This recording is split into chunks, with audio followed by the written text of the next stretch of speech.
Sleep is the foundation of mental health, physical health, and performance. You might be somebody who can do an all-nighter and feel okay the next day, or maybe even great, but most everybody, once they start to have minimal sleep for 1 or 2 nights in the form of broken sleep, poor sleep, not enough sleep, or sleeping at the wrong time of night, there is such a thing, or day, they start to suffer. Their mood starts to suffer. Their cognitive clarity and performance starts to suffer. Their mental health can suffer severely, and physical performance definitely suffers. Hormones suffer. Everything suffers.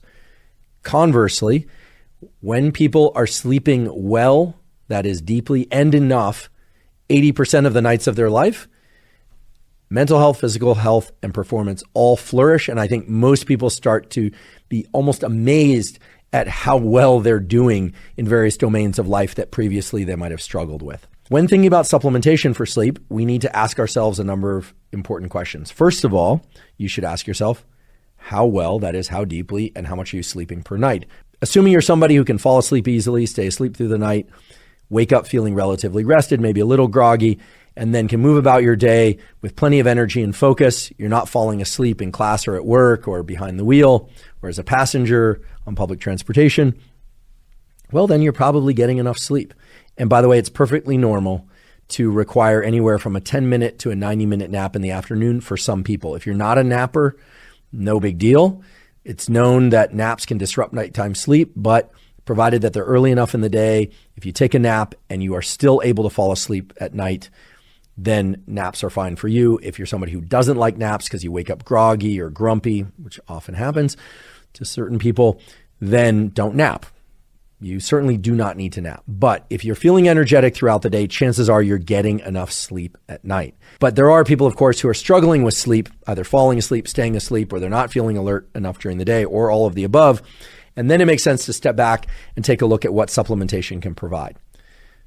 If you are one of those people who is not sleeping enough or well enough at night that you are suffering during the day in whatever way, mild to severe, there are 2 questions you should ask yourself. First of all, are you ingesting caffeine after 2 p.m.? If the answer is yes, you want to limit or eliminate caffeine after 2 p.m., maybe even push it back to noon or earlier. I know that can be excruciating for some folks, but it can really help with your ability to fall and stay asleep at night. The second thing is, most people would do well to avoid food within the 2 hours prior to bedtime. But of course, you don't want to be so hungry that you can't fall asleep. Okay, so those are the nutrition and behavioral tools that everyone needs to consider.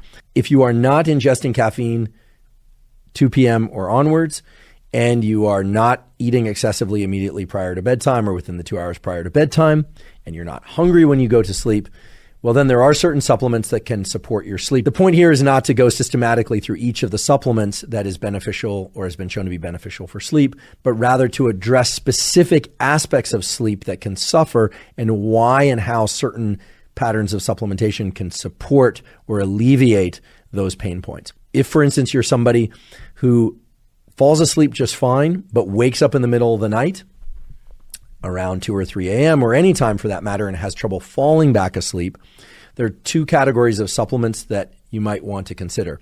The first is myo-inositol, typically taken as 900 milligrams of myo-inositol. Myo-inositol can help shorten the amount of time that it takes to fall back asleep if you wake up in the middle of the night.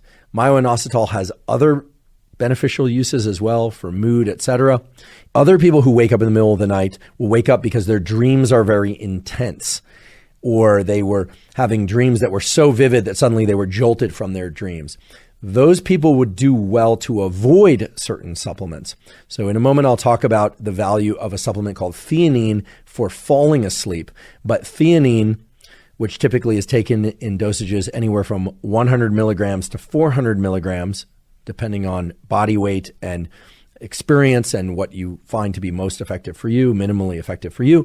Well, theanine can be great for many people, but for people who have excessively vivid dreams, those excessively vivid dreams can lead to immediate waking and sometimes a little bit of anxiety upon waking in the middle of the night. So some people who wake up in the middle of the night sort of jolted mentally and physically out of sleep because of their intense dreams would do well to avoid theanine supplementation. I've talked about this a bit before, but It's something that I think a lot of nighttime, middle of the night wakers might be familiar with and would want to take into consideration. Now, for those of you that are not waking up in the middle of the night or not having excessively vivid dreams, but are having trouble falling asleep, 2 supplements in particular have been shown to be effective for shortening the transition time to sleep and allowing people to ease into sleep more readily. And those are magnesium threonate, which is interchangeable with magnesium bisglycinate.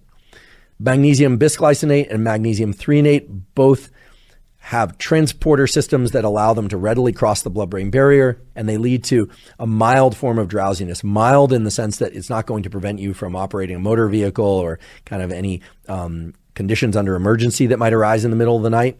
Or if they did arise during the middle of the night, you'd still be able to function. So it's not like a sleeping pill. But people who take those often find that their transition time into sleep is much faster and their sleep is also much deeper. Incidentally, those supplements are also thought to be useful for cognitive support and neuroprotection, although there's less data on that. And then the other supplement is apigenin, A-P-I-G-E-N-I-N. Apigenin, which is a derivative of chamomile. I've talked about this in various podcasts before. Also acts as a bit of a anxiety lowering compound, which is essential prior to sleep for people to essentially turn off their thinking or to be able to reduce the amount of ruminating and problem solving and future anticipation that they're doing, which is a requirement for falling asleep.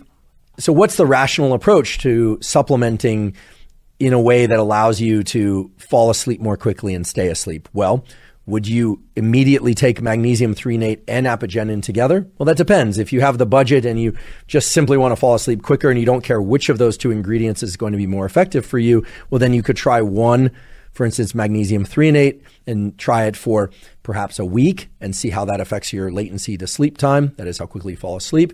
Or you could try apigenin in the first week, or you could combine them both, or you could try magnesium threonate for a week, then switch to only apigenin for a week and evaluate which one works better for you. If neither works for you, I do recommend trying the combination together. Again, this is just the way that any scientist would design an experiment to try and understand which variables, that is, which ingredients are most effective for the result that you want, as opposed to just lumping them together and taking them. That said, a lot of people want excellent sleep so badly that they just say, okay, I'm just going to take magnesium threonate, I'm going to take apigenin, I'm going to take theanine. If my dreams are too vivid and I'm waking up in the middle of the night from excessively vivid dreams, I'll drop the theanine. And many people actually derive great benefit from that approach. If you're not sleeping as well as you would like to, or if you want to explore what sleeping even more deeply might do for your mental health, physical health, and performance, well, then it makes sense to think about the various supplements for falling asleep versus remaining asleep, what to include, what not to include, and to do that systematically. And again, I think 1 week's time of taking something, provided it doesn't induce any negative effects, right? If something induces a negative effect, I recommend ceasing taking it immediately. But if something does not produce any negative effects, then I think you want to try a single ingredient formulation for about a week while not varying anything else, not changing anything else in your overall protocols of nutrition or supplementation. I mean, it's impossible to clamp everything perfectly from week to week, but don't change anything else dramatically and just add that supplement for a given week, see how it benefits your sleep. Maybe add in a second supplement if you like, or rather swap and try a different supplement for a week and then see what works best and see if the combination works even better.